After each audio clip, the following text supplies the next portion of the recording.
9 जो है आधुनिक भारत का इतिहास बिपिन चंद्र का, ठीक है। इसमें भारत में राष्ट्रवादी आंदोलन चैप्टर 9 क्या है, आधुनिक भारत के इतिहास में भारत में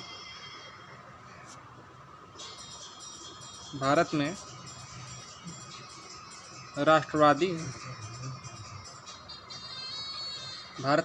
आंदोलन कब से कब तक हुआ? ये 1858 से 1905, ठीक है। 19वीं शताब्दी के उत्तरार्ध में राष्ट्रीय राजनीतिक चेतना बहुत तेज़ी से विकसित हुई और भारत में एक संगठित राष्ट्रीय आंदोलन का आरंभ हुआ। दिसंबर 1885 में भारतीय राष्ट्रीय कांग्रेस की नींव पड़ी। तो इसमें महत्वपूर्ण बात क्या आ गई? 1885 में भारतीय कांग्रेस की स्थापना हुई। ये स्थापना सबसे महत्वपूर्ण फैक्ट है, क्योंकि जो भी नोट्स बनाते हैं हम जो है उसमें ये महत्वपूर्ण होता है कि जो है पर्सन प्लेस और fact, person place time fact जो है यही सब महत्वपूर्ण होते हैं, ठीक है। तो अब देखो, जब 1885 में भारतीय राष्ट्रीय कांग्रेस की स्थापना हुई जो है, तो 1857 में युद्ध हुआ था और इसी के विद्रोह हुआ था 1857 में। आगे चलकर इसी के नेतृत्व में विदेशी शासन से स्वतंत्रता के लिए भारतीयों ने एक लंबा और साहसपूर्ण संघर्ष चलाया और अंत में 15 अगस्त 1947 को भारत मुक्त हुआ।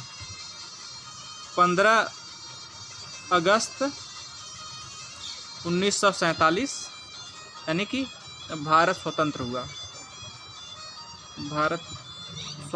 ठीक है। और अब आगे विदेशी प्रभुता के परिणाम क्या थे?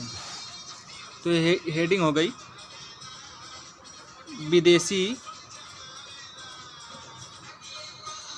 प्रभुता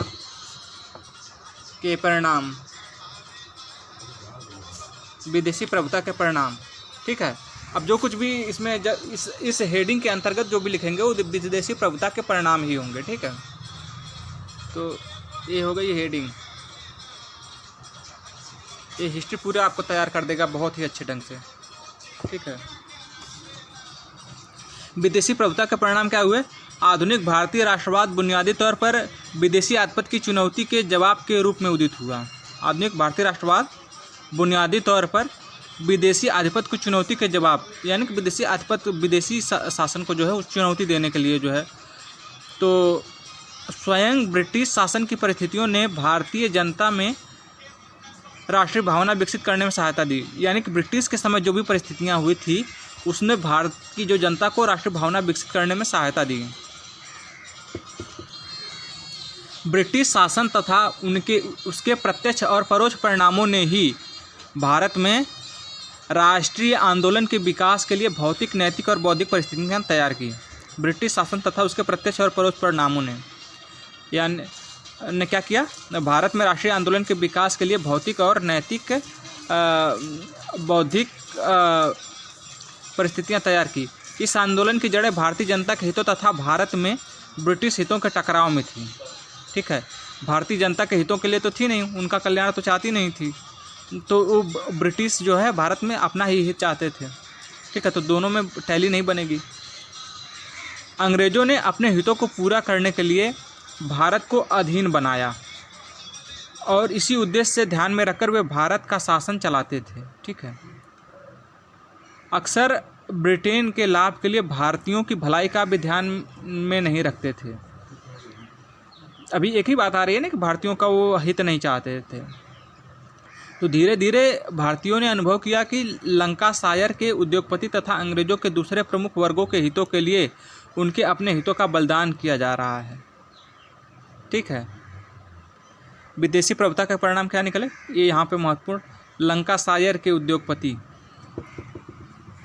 भारतीयों ने अनुभव किया कि लंकाशायर के उद्योगपतियों तथा अंग्रेज़ों के दूसरे प्रमुख वर्गों के हितों के लिए उनके अपने हितों के लिए का बलिदान किया जा रहा है।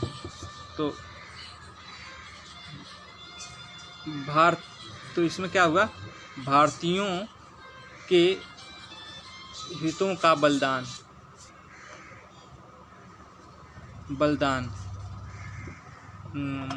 ठीक है, भारतीयों के हितों का बलिदान हुआ जो है। स्वयं ब्रिटिश शासन भारत के आर्थिक पिछड़ेपन का प्रमुख कारण बनता गया। आर्थिक पिछड़ेपन का प्रमुख कारण, तो आर्थिक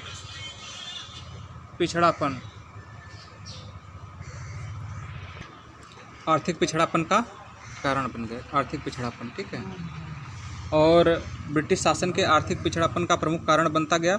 भारत में राष्ट्रीय आंदोलन का आधार यही तथ्य है। यह भारत के आर्थिक, सामाजिक, सांस्कृतिक तथा राजनीतिक विकास में प्रमुख बाधक तत्व बन चुका था। आर्थिक पिछड़ापन, सामाजिक,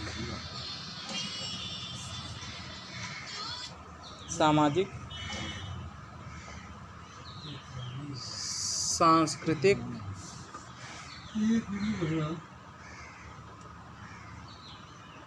बौद्धिक, राजनीतिक विकास में बाधा।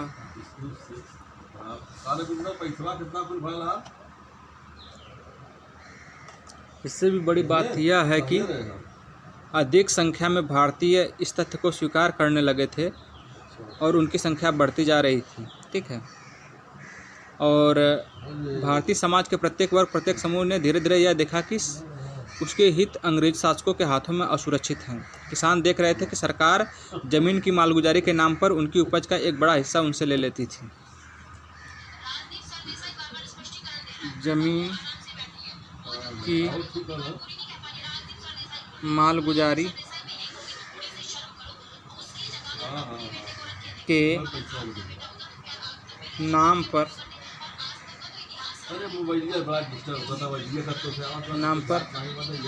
उनकी उपज का बड़ा हिस्सा ले लेते थे। कौन ले लेता था? अंग्रेज। ठीक है, और फिर सरकार और उसकी पुलिस, उसकी अदालतें और अधिकारी सभी उन जमींदारों और भूस्वामियों के समर्थक और रक्षक थे जो किसानों से जमकर लगान वसूलते थे। वे उन व्यापारियों तथा सूदखोरों के रक्षक थे जो तरह तरह से किसानों को धोखा देते थे, उसका शोषण करते और उसकी ज़मीन उनसे छीन लेते थे। जब कभी किसान जमींदारों और सूदखोरों के दमन के खिलाफ उठ खड़े होते, पुलिस तथा सेना कानून व्यवस्था के नाम पर उनको कुचल दिया करती थी। दस्तकार और शिल्पी यह महसूस कर रहे थे कि सरकार विदेशी प्रतियोगिता को प्रोत्साहन देकर उनको तबाह कर रही थी, उनके पुनर्वास के लिए कुछ नहीं कर रही थी। आगे चलकर 20वीं शताब्दी में आधुनिक कारखानों, खादानों तथा बागानों के मजदूरों ने भी पाया कि सारी जुबानी हमदर्दी के बावजूद सरकार पूंजीपतियों का, खासकर विदेशी पूंजीपतियों का ही साथ देती थी। तो सरकार, कौन सी सरकार? विदेशी सरकार यानी कि ब्रिटिश सरकार जो है पूंजीपतियों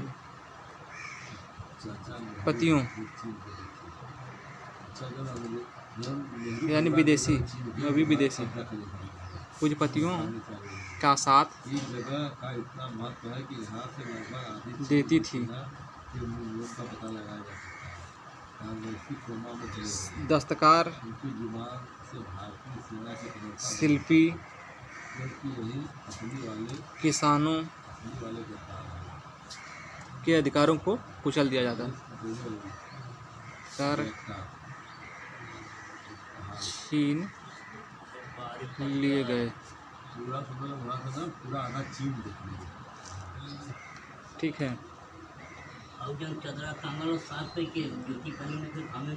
आगे चलकर 20वीं शताब्दी में आधुनिक कारखानों, खदानों तथा बागानों के मजदूरों ने भी पाया सारी जुबानी हमदर्दी के बावजूद सरकार पूंजीपतियों का, खासकर विदेशी पूंजीपतियों का साथ ही देती थी। जब कभी मजदूर ट्रेड यूनियन बनाने, हड़तालों, प्रदर्शनों और दूसरे संघर्षों के द्वारा अपनी स्थिति को सुधारने के प्रयत्न करते, सरकार का पूरा तंत्र उनके खिलाफ उठ खड़ा होता। इसके अलावा उन्होंने यह भी महसूस किया कि बढ़ती बेरोजगारी का समाधान केवल तीव्र औद्योगिकरण से संभव है और यह कार्य केवल स्वाधीन सरकार कर सकती है। उन्होंने यह भी महसूस किया कि बढ़ती बेरोजगारी का समाधान केवल तीव्र औद्योगिकरण से संभव है। ठीक है, जब भी सरकार का पूरा तंत्र उनके खिलाफ खड़ा होता, दूसरे संघर्षों द्वारा अपनी स्थिति को सुधारने का प्रयास करते, तो सरकार का पूरा तंत्र उनके खिलाफ उठ खड़ा होता। तो जो है मजदूरों की हड़तालों, प्रदर्शनों को सरकार का तंत्र कुचल देता।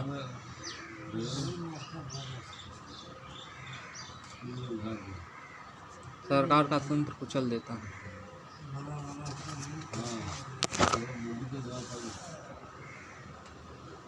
भारतीय समाज के दूसरे समूह भी कुछ कम असंतुष्ट नहीं थे।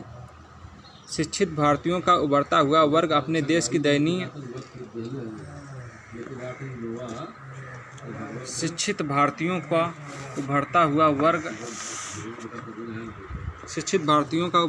वर्ग अपने देश की दयनीय आर्थिक व राजनीतिक स्थिति को समझने के लिए नए प्राप्त आधुनिक ज्ञान का उपयोग करता रहा था।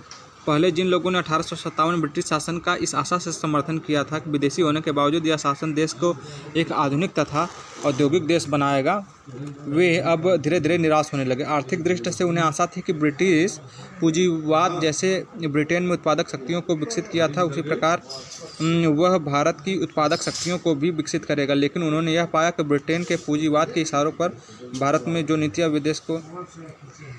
ब्रिटेन के पूंजीवाद के इशारों पर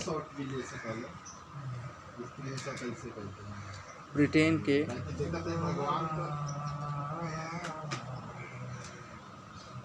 के पूंजीवाद के इशारों पर भारत में ब्रिटिश शासन ने जो नीतियाँ अपनाई थी वे देश को आर्थिक दृष्टि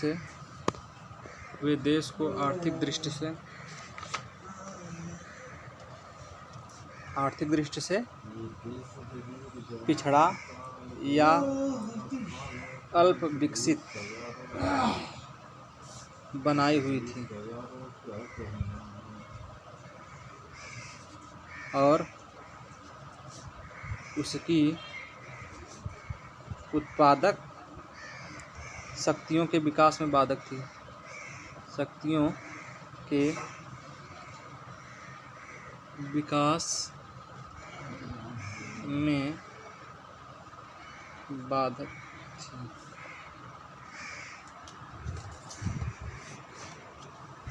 बाधक हो रही थी। ठीक है, राजनीतिक स्तर पर शिक्षित भारतीय समुदाय को यह लगा कि अंग्रेज ने पहले भारत को स्वशासन का मार्ग दिखाने के लिए जो भी दावे किए थे उन सबको वे भूल चुके थे। अधिकांश ब्रिटिश अधिकारियों तथा राजनीतिक नेताओं ने खुली घोषणा की थी कि अंग्रेज भारत में बने रहेंगे।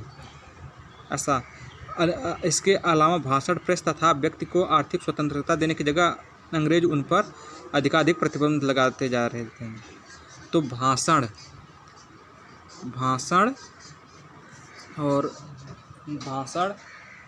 प्रेस तथा व्यक्ति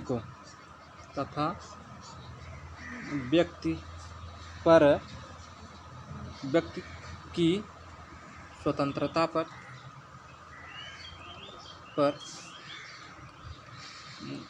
जो है अंग्रेज अधिकाधिक प्रतिबंध लगाते जा रहे थे।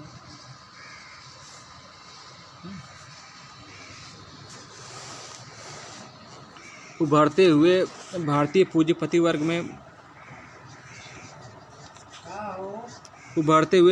पूंजीपति वर्ग में बहुत धीरे धीरे राष्ट्रीय राजनीतिक चेतना विकसित हुई। उभरते हुए भारतीय पूंजीपति वर्ग में बहुत धीरे धीरे राष्ट्रीय राजनीतिक चेतना विकसित हुई। उभरते हुए भारतीय पूंजीपति वर्ग में धीरे धीरे राष्ट्रीय जनचेतना का विकसित हुई। ठीक है, बहुत धीरे धीरे। ठीक है, लेकिन इस वर्ग ने धीरे धीरे पाया कि वह साम्राज्यवाद के कारण नुकसान उठा रहा था। सरकार की व्यापार, चुंगी, कर तथा यातायात संबंधी नीतियों के कारण उसके विकास में भारी बाधाएं आ रही थी। ठीक है, नया तथा कमज़ोर वर्ग के होने के नाते इसे अपनी कमजोरियों की भरपाई के लिए सरकार की सक्रिय सहायता की ज़रूरत थी। इसके बजाय सरकार और उसकी नौकरशाही उन विदेशी पूंजीपतियों का साथ दे रही थी जो अपने विशाल संसाधनों के साथ भारत आकर यहाँ के सीमित औद्योगिक क्षेत्रों को हथिया रहे थे। पूंजीपति वर्ग में राष्ट्रीय चेतना का पूंजीपति वर्ग में राष्ट्रीय चेतना का धीरे धीरे विकास हुआ और क्या हुआ, सरकार की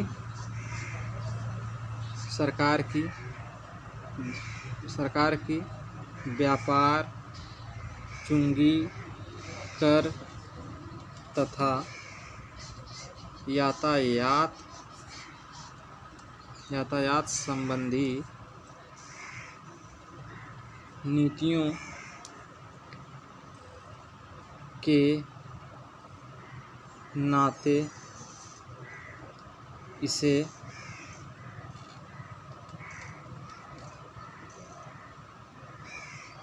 अपनी कमजोरियों की भरपाई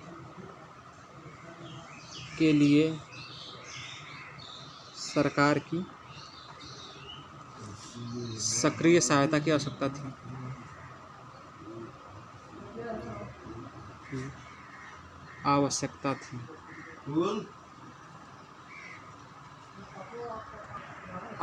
ठीक है,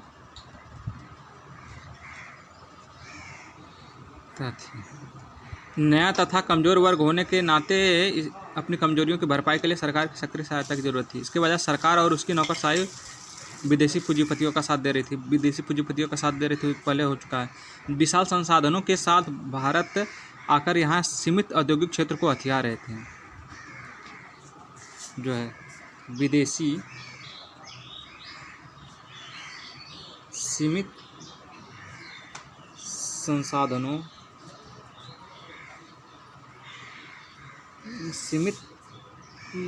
विदेशी जो है भारत आकर सीमित संसाधनों को अपना रहे थे।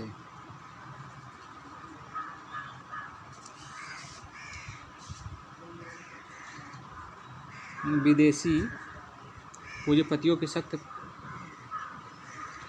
पूंजीपतियों का साथ दे रही थी जो विशाल संसाधनों के साथ भारत आकर सीमित औद्योगिक क्षेत्र को क्या कह रहे थे, हथिया रहे थे। सीमित क्षेत्र को हथिया रहे थे। ठीक है, भारतीय पूंजीपतियों का विशेष विरोध विदेशी पूंजीपतियों की सख्त प्रतियोगिता के प्रति था। यानी कि कंपटीशन था। इस तरह भारतीय पूंजीपतियों ने भी महसूस किया कि अपने स्वतंत्र विकास साम्राज्यवाद के बीच अंदर विरोध था और यह कि राष्ट्रीय सरकार ही भारत व्यापार उद्योग के तीव्र विकास की परिस्थिति तैयार कर सकती है। यानी कि भारतीय पूंजीपतियों और विदेशी पूंजीपतियों के बीच प्रतियोगिता और अंतर विरोध था। विदेशी महसूस कर रहे थे नहीं, विदेशी नहीं, भारतीय पूंजीपति अब महसूस कर रहे थे कि राष्ट्रीय सरकार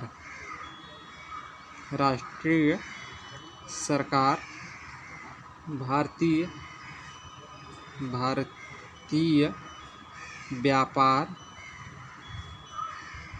उद्योग का तीव्र विकास की परिस्थितियां तैयार कर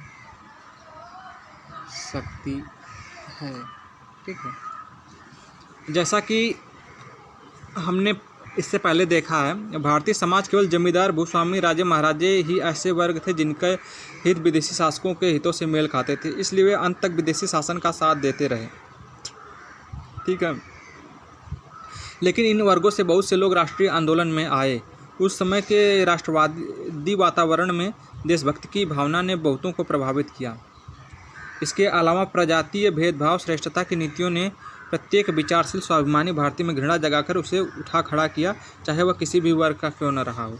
सबसे बड़ी बात यह है कि स्वयं ब्रिटिश शासन के विदेशी चरित्र ने भी राष्ट्रवादी प्रतिक्रिया को जन्म दिया। कारण यह है कि विदेशी दास्तां गुलाम जनता के दिलों में हमेशा देशभक्ति की भावनाएं पैदा करती रही। विदेशी दास्तां ने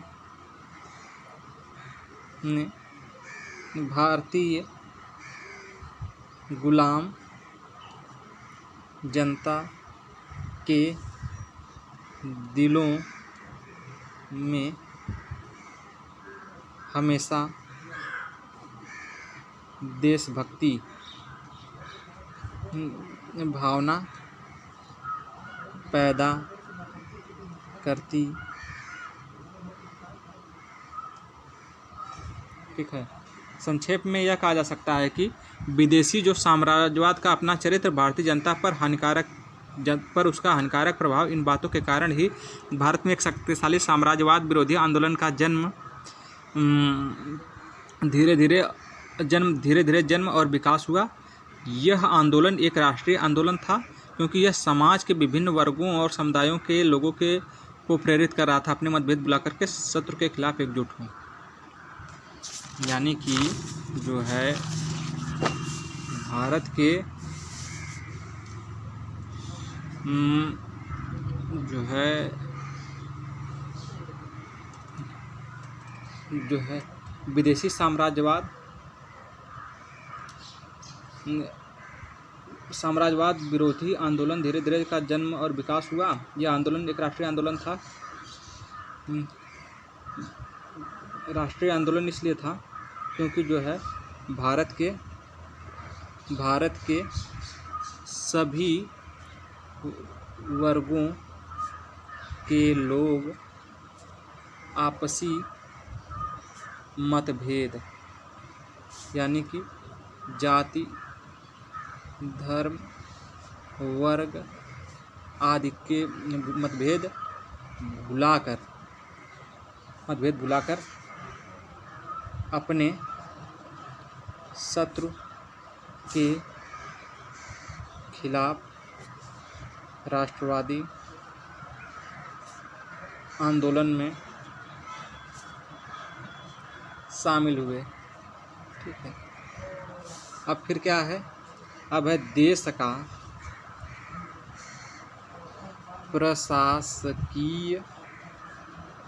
का प्रशासकीय और आर्थिक एकीकरण।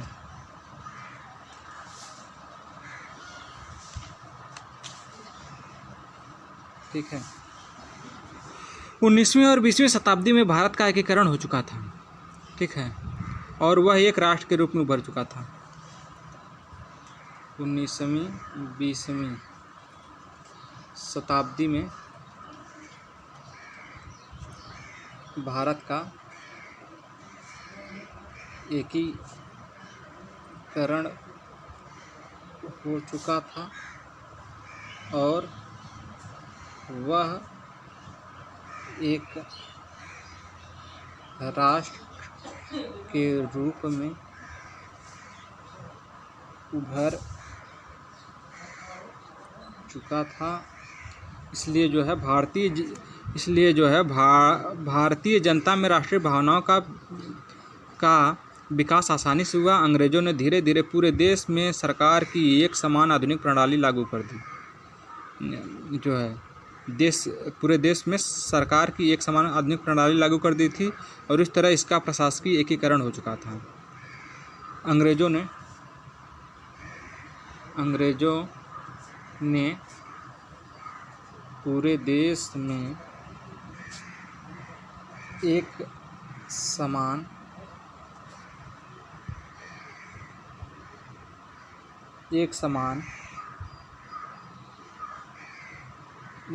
आधुनिक प्रणाली लागू कर दी। एक समान आधुनिक प्रणाली लागू की और जो है ग्रामीण इस प्रकार से जो है इसका प्रशासकीय एकीकरण हो चुका था और ग्रामीण और स्थानीय आत्मनिर्भर अर्थव्यवस्था के विनाश तथा अखिल भारतीय पैमाने पर आधुनिक व्यापार तथा उद्योग की स्थापना के कारण भारत का आर्थिक जीवन निरंतर एक इकाई के रूप में ढलता चला गया तथा देश के विभिन्न भागों में रहने वाले लोगों के आर्थिक हित परस्पर संबद्ध हुए। ठीक है, उदाहरण के लिए भारत के किसी एक भाग में अगर अकाल पड़ता या वस्तुओं की कमी होती तो दूसरे भाग के भी खाद्य सामग्रियों की उपलब्धता पर उसका प्रभाव पड़ता। इसके अलावा रेलवे तार तथा एकीकृत डाक व्यवस्था के समारंभ ने भी देश को एकजुट बना दिया और जनता खासकर नेताओं के पारस्परिक संपर्क को बढ़ाया। ठीक है, तो आर्थिक एकीकरण तो ग्रामीण और स्थानीय आत्मनिर्भर अर्थव्यवस्था के विनाश तथा अखिल भारतीय पैमाने पर आधुनिक व्यापार उद्योग की स्थापना के कारण भारत का एक इकाई के तथा देश के विभिन्न भागों में रहने वाले आर्थिक हित परस्पर संबंध हुए।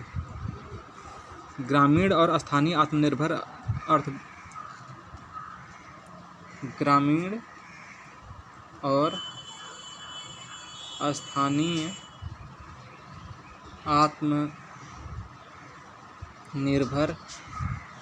आत्मनिर्भर जो आत्मनिर्भर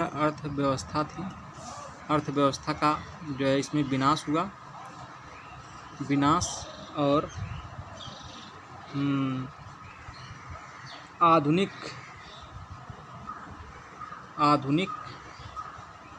व्यापार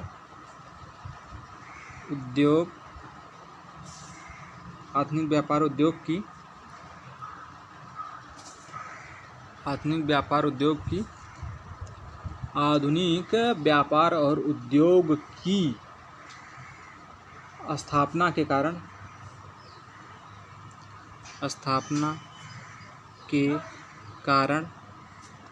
भारतीयों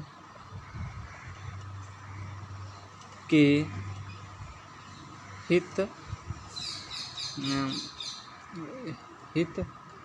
आर्थिक हित परस्पर संबद्ध हुए। ठीक, ग्रामीण और स्थानीय आत्मनिर्भर व्यवस्था का विकास हुआ और अखिल भारतीय स्तर पर अखिल भारतीय स्तर पर ठीक है आधुनिक व्यापार परस्पर संबद्ध हुए। ठीक है, और इस सिलसिले में भी विदेशी शासन का अस्तित्व ही एकता का कारण बन गया। विदेशी की शासन का अस्तित्व एकता का कारण बन गया। हालांकि यह शासन सामाजिक वर्ग, जाति, धर्म या क्षेत्र का विभेद किए बिना पूरी भारतीय जनता का दमन करता था। विदेशी शासन का अस्तित्व, विदेशी शासन का अस्तित्व एकता का